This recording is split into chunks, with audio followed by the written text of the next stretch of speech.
Hi guys, Eric Kaufman here, and in this tutorial we're going to look at how we can use Alibaba.com to find a buyer for our products once we've chosen them. Now, we've previously discussed what makes a good supplier and how to find a supplier, and a lot of the things that make a good supplier are the same things that make a good buyer, such as that they reply quickly and in detail, that they communicate using good English, that they have detailed product descriptions of what they're looking to purchase. They're very precise about what they're looking to purchase. And that the company has a company website and an email and a legitimate contact form. So we'll head back to Alibaba now. Here we're at the Alibaba homepage again, and we have the search bar we've been using in the past tutorials, but this time we're going to go over here where it says products and click there and select buyers to access the buyers page. So first of all, we need to search for a product. What are we looking to sell? So let's go with red lentils, like we've looked at in a previous tutorial. We'll say whole red lentils.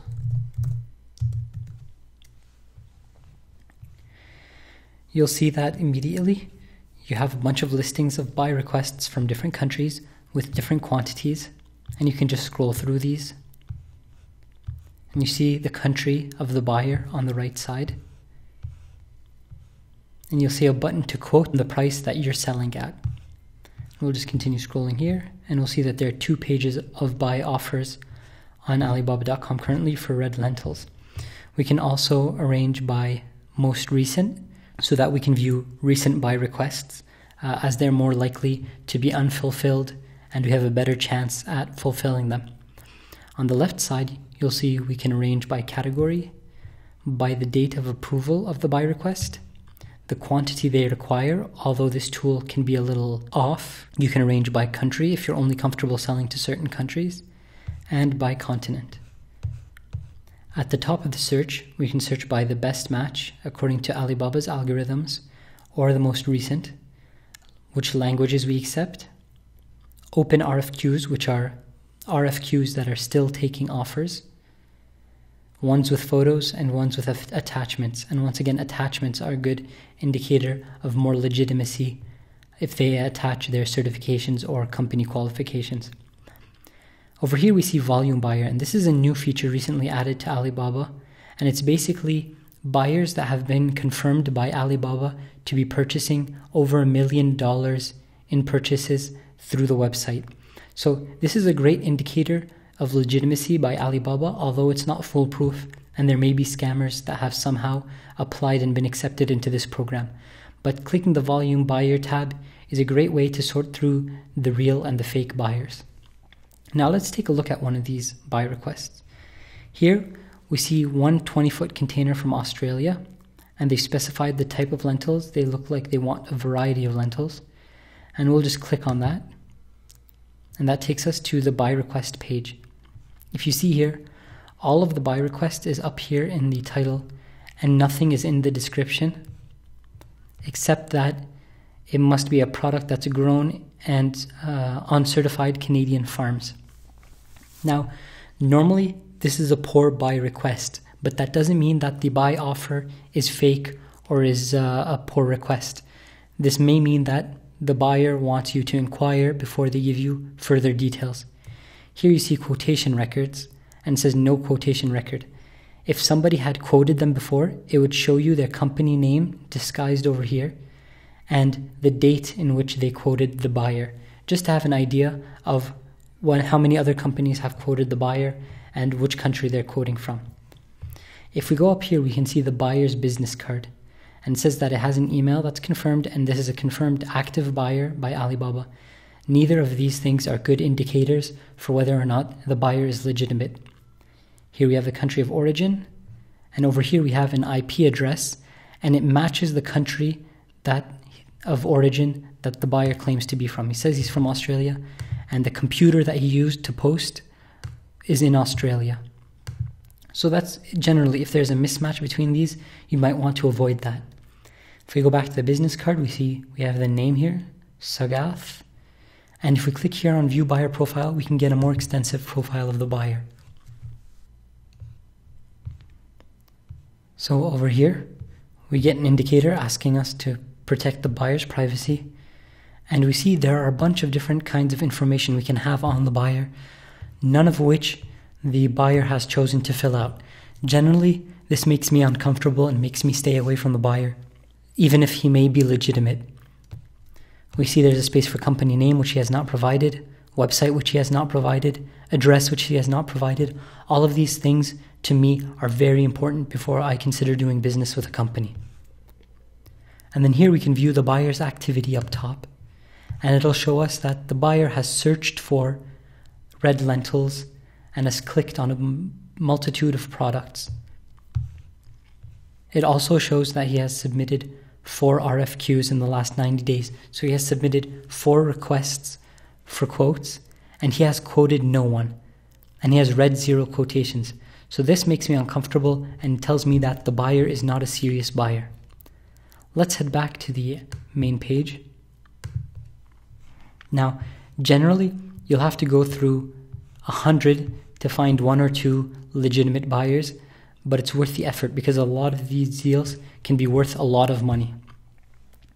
Now we'll head back to the top, and I want to show you another issue you have when you search buyers on Alibaba.com. So in this case, I'm going to search for sugar. ICUMSA 45 is a specification of sugar, and I'm just going to search that. It's the most common specification of sugar. First of all, you'll notice that there are many requests and multiple pages, in this case 15, and then many different countries of origin and requests from many different countries. Here, for example, we have an order for 5,000 tons, an order for 2,000 tons, an order for 12,000, an order for 1.2 million tons. Now here's what I want to bring your attention to. This buyer claims that he's looking for 1.2 million metric tons of sugar. If we go into our calculator over here, we can put 1.2 million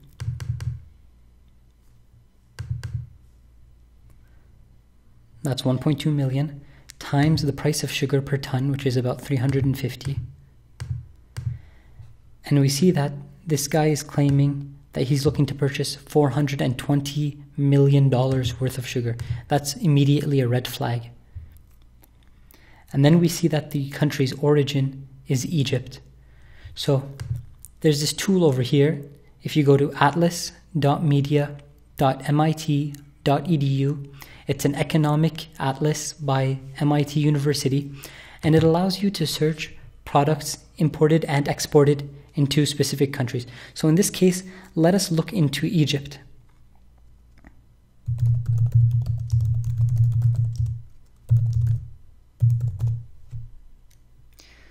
So here we see, what does Egypt import? And we'll just click on that. We're taken to this very visual map. And here on the right side, you can see that this is as of 2012. It does not have more recent data, but that's fine for our use of it. Over here on the left side, we see that we have a bunch of options to search more specifically. And here we have imports by product. And I'm going to go ahead and click on there because I want to know how much sugar Egypt imports as a whole. So here we have the country of origin as Egypt, and the product is refined petroleum, but we can change that. And I'm just going to put raw sugar. And you see that pops out over here, and I'm just going to go ahead and click on that. And then build visualization. This map is showing me how much sugar Egypt imports by value, dollar value, and which countries it comes from. So Brazil is number 1, providing 86%. And then France is number 3 at 2.97%. And the United States is number 2 at 4.75%. And you'll see that the total value of all imports of raw sugar by Egypt equal 840 million. And yet, this buyer is claiming that he wants to purchase $420 million worth of sugar, which is half of the sugar supply ordered by Egypt in the year 2012. This is an extreme red flag and should be ignored entirely, as no one company is large enough to account for half of the whole import. And if we go into the buyer profile, as usual, as expected from a poor buy request or a scammer, it is empty. Now, if you keep on searching, eventually you will find legitimate offers. Like I said before, they are about 1 in 100 or 2 in 100 on Alibaba.com from my own experience. One thing you can do to find more legitimate buyers more easily is to search by volume buyers and to search products that are less popular than, say, wheat and sugar and cement and other products where there may be more scammers looking to make a large amount of money. Another technique is, if you search a product, search with it the word target price. Since some buyers will add a target price to their purchase needs, a more realistic target price may be a better indicator that the buyer is legitimate, but once again, is not actually helpful in determining 100% whether the buyer is legitimate.